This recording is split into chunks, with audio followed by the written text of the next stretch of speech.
Amis fans de canard, bonjour. Et aujourd'hui je suis content parce qu'on va pouvoir mêler les deux thèmes de cette chaîne, c'est-à-dire cinéma et canard. La famille Duck, hein, on est d'accord. Voyons voir ça tout de suite avec un film qui a marqué énormément de monde à sa sortie. Vous l'avez peut-être déjà deviné avec l'illustration derrière, on va parler de The Shining. C'est parti! Alors, dans cette histoire déjà, on va pas se mentir, elle ressemble beaucoup à celle du film au départ. Donc nous avons un Donald, toujours à la recherche bien sûr d'un emploi, et donc il se retrouve cette fois-ci en tant que gardien d'hôtel pendant la saison morte. Et dès le début, cette fois-ci, contrairement à The Shining, le propriétaire va lui dire qu'il a eu des petits soucis par le passé, c'est-à-dire notamment un incendie, glissement de terrain, avalanche, et quand même une météorite qui est venue frapper l'hôtel. Et à chaque fois, il a dû être reconstruit et quand même il a de la ténacité. Il se dit on va pas se laisser abattre, je ne suis pas quelqu'un de superstitieux, il n'y a aucun phénomène paranormal ici, c'est de la malchance. Juste de la malchance, et où on pourrait même dire des probabilités.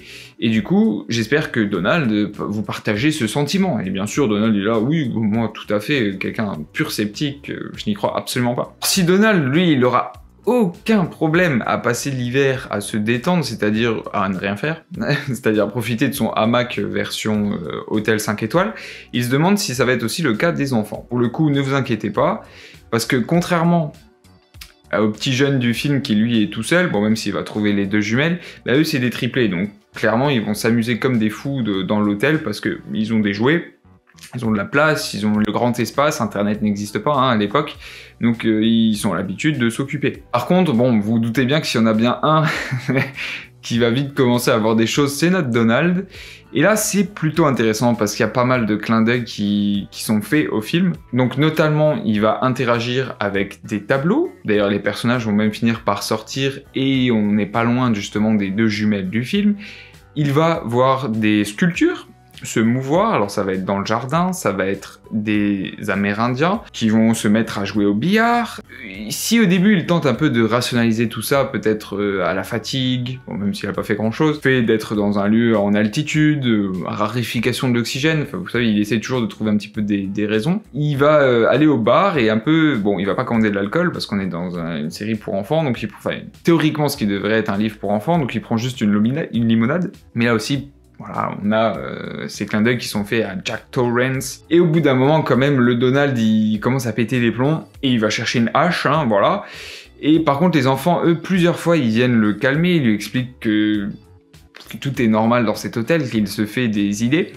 Mais vous vous doutez bien quand même qu'à partir du moment où il commence à être armé et avec cette lueur dans le regard, là, quand même, ils se disent qu'il ferait peut-être bien d'intervenir un peu plus fortement pour éviter de se faire couper le cou, si l'on peut dire. Autre fait intéressant, c'est que le jardinier de l'hôtel prévient les enfants qu'ils ont un don spécial, et là on est encore une fois très proche du livre et du film, sauf qu'au lieu de l'appeler le Shining, il l'appelle le Quack. Ah oui, nous sommes dans un univers de canards, hein, sans leur donner plus de détails. Donc ces derniers se demandent d'ailleurs ce que c'est, ils tentent de faire de la méditation pour le trouver quand ils s'ennuient un petit peu. Impossible de savoir. Bon, donc une fois qu'ils ont réussi à arrêter leur oncle armé de cette hache et à l'emprisonner dans la réserve, donc là aussi on est très proche de ce qui se passe dans le film, ils vont explorer plus en profondeur le jardin et notamment l'extérieur de l'hôtel.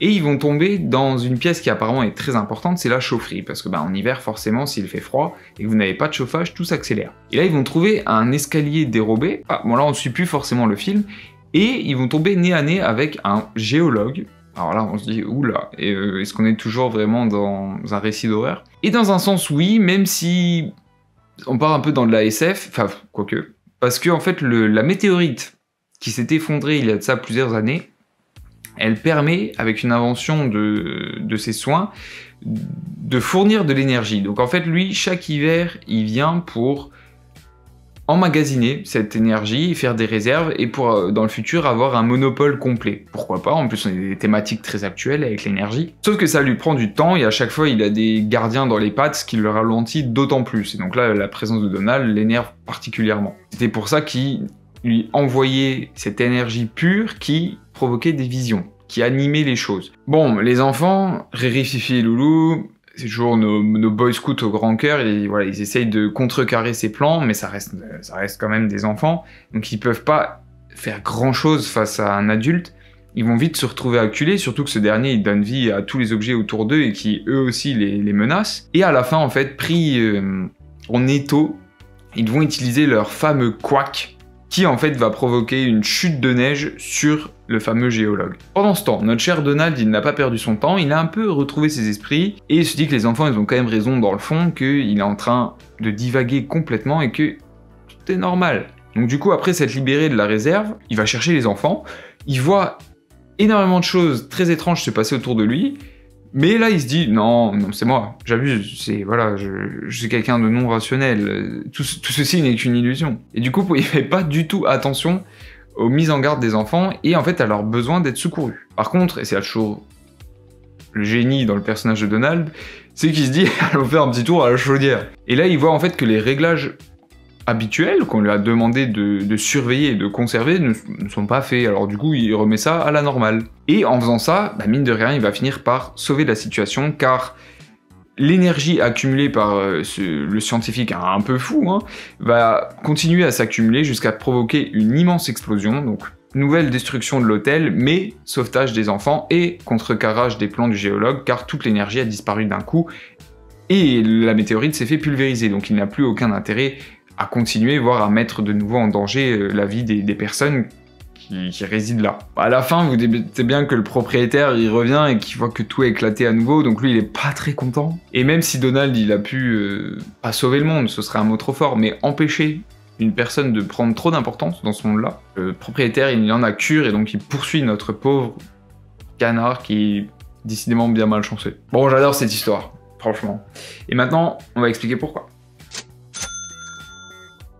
Pour tous ceux qui ont vu le film, c'est un plaisir, ou même qui ont lu le livre d'ailleurs, même si c'est pas tout à fait la même chose, c'est un plaisir de voir donc les petits détails qui y sont glissés et qui font référence à l'œuvre de Stephen King et au film de Stanley Kubrick. Donc j'ai parlé des jumelles, les tableaux, les Amérindiens, parce que bien sûr, si vous vous intéressez au film, il y a beaucoup de théories qui montrent en quoi c'est une allégorie par rapport à la spoliation des biens des Amérindiens par les colons américains. On fait une référence au labyrinthe, qui a d'ailleurs été ajouté par les équipes de Stanley Kubrick et qui ne sont pas présentes dans le livre de base. Forcément, la fameuse séquence avec la hache, c'est quelque chose il est impossible de passer à côté. Les Simpsons l'ont fait, d'autres séries l'ont fait, ça a été parodié des millions de fois. Mais toujours quand c'est fait avec talent et avec malice, si je puis dire, parce que ça colle bien au personnage de Donald. Le fait un peu de vite perdre la raison et d'être poussé à certaines extrémités, on va pas se mentir, dans beaucoup d'histoires c'est le cas, et on y croit particulièrement, et puis les neveux, qui eux sont tout l'inverse, là aussi ça fonctionne parfaitement, parce qu'ils n'ont pas la peur de Shelley Duvall dans le film, c'est plutôt ils constatent encore une fois la folie de leur oncle, et ils réagissent eux de manière vraiment tout à fait rationnel. Aussi la manière d'utiliser le Shining, qui est quand même un don surnaturel dans le film, et ici en fait qui va se révéler être une capacité de n'importe quel canard en fait, sauf que eux, bon, peut-être qu'ils ont un quack qui est plus fort que la moyenne, et que du coup c'est de ça dont parlait le jardinier de l'hôtel. Donc j'ai aussi parlé notamment du moment où Donald arrive au bar, qui est aussi une référence directe au film et à sa magnifique salle de réception. On a bien sûr l'ambiance qui se dégage, on part presque sur un récit d'horreur au début, parce que Donald est quand même plutôt terrifié des expériences qu'il est en train de vivre, et ça se rapproche de ce que Jack Torrance vit dans le film. Aussi, lorsqu'ils arrivent en voiture, ça fait encore une fois une référence directe à la première scène du film et à sa musique aussi très très connue. Donc on est vraiment en accumule des situations semblables, tout, et c'est là où il y a un effort de la part des scénaristes en ne reproduisant pas totalement l'intrigue, parce que ils auraient pu clairement terminer de la même façon que The Shining, mais ils nous mettent ce personnage de géologue, qui d'ailleurs aujourd'hui, où la situation énergétique est compliquée pour l'Europe notamment, prend particulièrement son sens. Aussi c'est une figure assez James Bondienne, je trouve. En fait il nous fait un petit mélange entre un méchant de James Bond et un récit un petit peu horrifique, à cause de l'escalier secret, à cause de la façon de vouloir utiliser une ressource naturelle pour dominer le monde, un gadget aussi, parce que son espèce de fusil là, qui anime les choses, bon c'est pas rien, c'est c'est encore plus fantaisiste que ce qu'on peut voir dans les James Bond, et j'inclus Moonraker dans la liste. Donc ils vont quand même très loin, mais ça reste toujours très divertissant, ça ne nous sort à aucun moment. Contrairement à certaines où des fois il y a des aliens extraterrestres, et là il faut vraiment que ce soit fait avec talent, parce que sinon souvent j'ai tendance à sortir de l'histoire, parce que je trouve que c'est trop. Et là c'est pas le cas, donc plutôt cool. Aussi au niveau du scénario, on peut noter que la météorite est évoquée dès le début, et donc c'est un joli setup payoff qui est fait, parce que c'est en fait elle qui explique pourquoi il s'est passé des choses bizarres ces dernières années dans l'hôtel, et surtout elle explique aussi la présence du géologue, parce que sinon, et du méchant, sinon ça aurait été plus compliqué à nous expliquer ça sans passer par le paranormal. Contrairement aux tentatives horrifiques qui ont été faites dans Disney, on n'est pas du tout, on joue pas avec la nuit, on joue pas avec des créatures entre guillemets traditionnelles, on n'est pas là à surprendre les personnages, c'est plus vicieux que ça, c'est presque de la torture un peu psychologique, donc ça fonctionne bien. Ça fonctionne très bien. Bien sûr, je dois évoquer les dessins, car je crois que c'est notre première histoire donc, où Vicar s'est chargé de dessiner tout ça, et je suis un grand fan de son style. C'est un dessinateur chilien, ce qui est quand même pas courant donc, dans l'univers Disney, enfin je veux dire, c'est pas les plus représentés, comparé à tous les Italiens et les Américains, bon voilà, il y en a pas autant. Il a vraiment une patte assez exceptionnelle. Parce qu'on n'est pas du tout dans la patine d'un Marco Rota, on n'est pas du tout dans le style 2.0 Barks d'un Dan Ripes. On est vraiment dans une palette des années 70, je trouve. Autant que Carlo Barks, pour moi, je l'associe vraiment aux années 50, autant là, on sent que c'est plus moderne, notamment peut-être avec les couleurs aussi qui sont utilisées, le dynamisme et la manière dont il remplit ses cases. Mais j'aime beaucoup, parce qu'on n'est pas dans la folie non plus graphique qu'a pu apporter les années 80 et 90, où c'est devenu... Honnêtement, j'ai un petit peu du mal, mais aussi parce que je ne suis pas le plus habitué. En y réfléchissant bien, ces cases sont très chargées, c'est-à-dire qu'il y a beaucoup d'éléments, contrairement à un Barks qui va vraiment savoir utiliser l'ensemble de ce qu'il dessine, même si en fait il n'en fait pas beaucoup, et que ça va donner, presque comme à la Edward Hopper, un charme. Lui, il va vraiment mettre beaucoup de choses, et contrairement à Don Rosa, il n'y aura pas forcément des petites intrigues en arrière-plan ou au premier plan. Non, là, ça va être vraiment des éléments de décor. Ça va être aussi beaucoup moins précis qu'un Don Rosa qui travaille presque comme un architecte à cause de ses études et de son passé, très particulier pour un dessinateur. Donc on est quand même sur quelque chose de plus organique, mais ça va pas être quelqu'un qui aime le vide, je pense, dans ces cases. Mais en tout cas, Vicar, c'est toujours, à chaque fois que je vois ses dessins, c'est toujours un plaisir de le suivre. Il n'y a pas énormément d'histoires qui reprennent les intrigues de films. Et donc celle-ci, c'est une que j'ai lue il y a déjà très longtemps, étant beaucoup plus jeune, et qui m'avait déjà marqué à l'époque. Et donc là, en retombant dessus un peu par hasard, je me suis dit, ok, il faut que j'en parle, parce que c'est un des plus bels exemples. Et peut-être mon préféré. Alors il faudrait faire des recherches très approfondies pour voir un peu ce qu'il y a eu d'autres. De mémoire, c'est clairement celle qui m'est restée le plus. Je la recommande vivement, elle est vraiment très fun à lire, on passe tous un bon moment, plutôt drôle en plus, et bien sûr si vous avez aimé le film, je vois pas comment vous ne pouvez pas l'apprécier. Voilà, c'est tout pour aujourd'hui, j'espère que vous avez passé un bon moment, on se dit à la prochaine, ciao ciao.